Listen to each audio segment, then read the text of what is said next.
Da li se Srbija danas nalazi na ivici jednog istorijskog ponora, možda sličnog onom iz 1941. godine? Upravo to dramatično pitanje postavlja Dušan Ilić u svojoj najnovijoj analizi.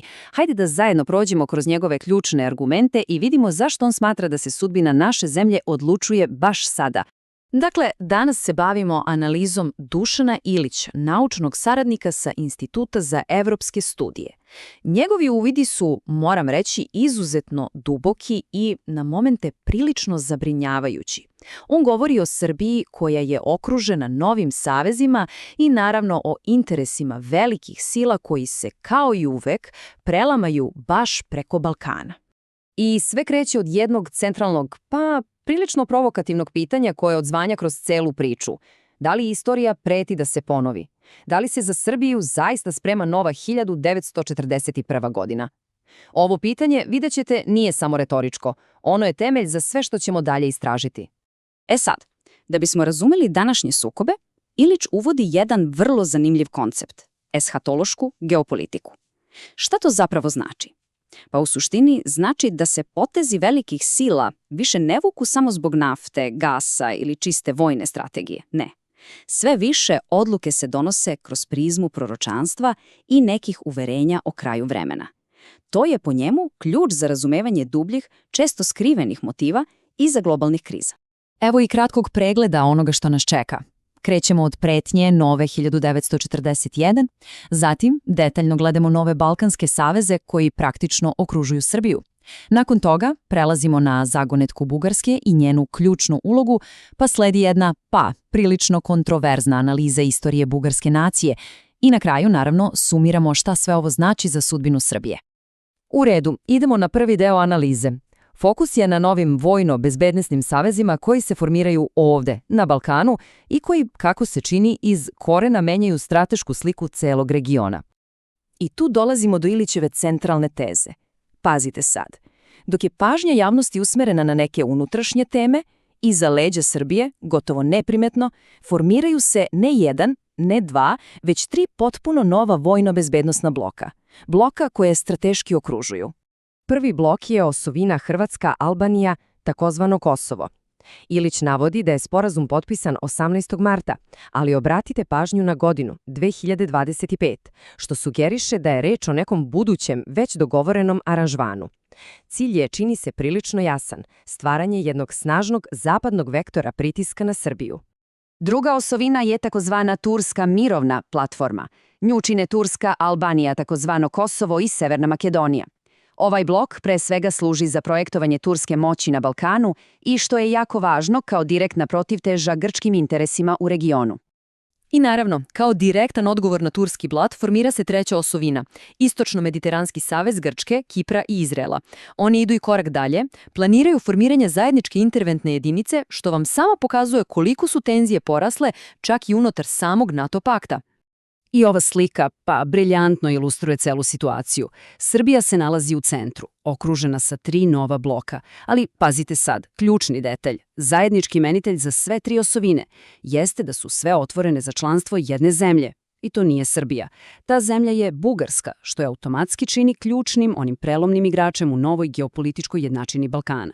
To nas dovodi pravo do bugarske zagonetke. Zašto je baš Bugarska postala taj ključni igrač i, na kraju krajeva, kakvu igru ona igra u ovoj novoj bezbednosnoj arhitekturi Balkana? Prema Ilićevoj analizi, ona naizgled haotična politička scena u Bugarskoj sa vanrednim izborima na svakih nekoliko meseci zapravo je jedna promišljena strategija. On tvrdi da time bugarska elita kupuje vreme i odlaže donošenje te sudbonosne odluke o tome kom će se carstvu privoliti, izbegavajući tako svoje kolonijalne obaveze. A onda se desio taj prelomni trenutak. Bugarski predsjednik Rumen Radev, koga su mnogi do tada videli kao nekoga ko ima razumevanja za rusku poziciju, izjavljuje da je najveći bezbednosni izazov na Balkanu srpski svet. Ta izjava po Iliću signalizira kraj kupovine vremena i jedan jasan, oštar zaokret u bugarskoj politici. Sad, da bismo razumeli današnje poteze Bugarske, Ilić kaže da moramo da idemo duboko u prošlost. Sledi njegova, i to moram da naglasim, prilično kontroverzna analiza o samim korenima moderne bugarske nacije. Dakle, Prema Ilićevoj tezi, moderna bugarska nacija nije nekakav prirodni ishod 1000-godišnje istorije, već je u pitanju geopolitički projekat velikih sila iz 19. veka. On tvrdi da je cilj bio kristalno jasan – podeliti i oslabiti jedinstveni južnoslovenski prostor i tako sprečiti stvaranje jedne jake države od Jadrana pa do Crnog mora. Ovde vidimo praktično sudar dve naracije. Sa jedne strane je zvanična istorija o moćnim carstvima, kolevci pismenosti, a sa druge Ilićeva analiza koja postavlja neka neugodna pitanja. Zašto ta velika carstva, kako on tvrdi, nisu ostavila nikakav trag u narodnoj epskoj poeziji? Zašto zapadni putopisci vekovima opisuju stanovništvo Bugarske kao Srbe? I ključno, zašto je Sveti Sava morao da ih vraća u pravoslavlje? Ova hronologija prema Ilićevom tumačenju je zaista fascinantna. Bugarska crkva je, kako on navodi, više puta u istoriji bila van kanonskog pravoslavlja. Od unije sa Rimom 1204. koju prekida Sveti Sava 1235, pa preko nove unijatske crkve 1861 do raskolničke egzarhije 1870, sve do momenta kada ih je, kakve li ironije, Staljinova odluka 1946. godine vratila u puno zajedništvo sa pravoslavnim svetom. Dobro, prošli smo geopolitiku, prošli smo istoriju, ali šta sve ove niti znače za Srbiju danas? Vreme je da saberemo sve utiske i pogledamo Ilićev konačni zaključak i, upozorenje. I sada, kada spojimo sve delove, slika postaje prilično jasna. Strateški okružena sa tri strane, sa Bugarskom koja se sprema da donese odluku koja će zapečatiti to okruženje, Srbija se prema ovoj analizi nalazi u poziciji koja opasno, zaista opasno, podsjeća na proleće 1941. godine. A ovo je jedno od najdirektnijih i, rekao bih, najtežih upozorenja iz celog intervjua. Ilić smatra da, ukoliko ne bude jasnog i otvorenog pokazivanja ruskog interesa za Balkan, sudbina države Srbije je zapečaćena. Ne samo granice, već postojanje države kao takve. A šta je sa alternativom? Pa prema Iliću, ponuda Evropske unije nije ništa bolja. On je vidi kao poziv na potpuno nacionalno, državno, duhovno i svako drugo samoubistvo. Drugim rečima, kao poziv na odricanje od svega što čini nacionalni identitet. U jednoj je takvoj gotovo bezizlaznoj situaciji Ilić postavlja jednu zastrašujuću dilemu.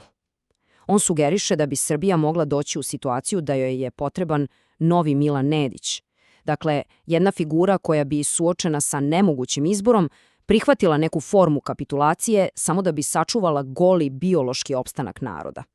I za kraj, ostaje nam ovo pitanje da visi u vazduhu. Balkan ponovo postaje tabla na kojoj se ukrštaju interesi velikih i regionalnih sila.